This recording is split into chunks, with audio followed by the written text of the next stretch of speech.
Follow along as I read the poem. Little Bug.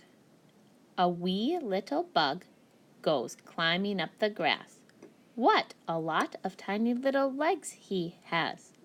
I can see his eyes, small and black and shiny.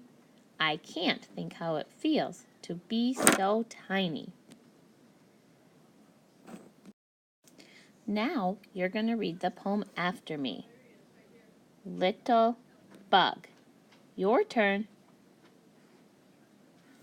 A wee little bug.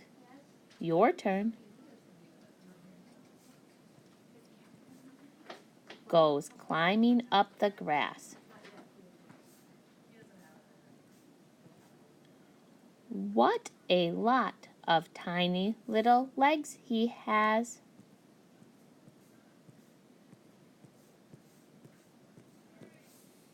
I can see his eyes. Small and black and shiny. I can't think how it feels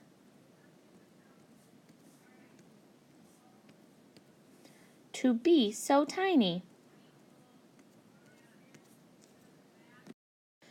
Today you're going to illustrate the poem.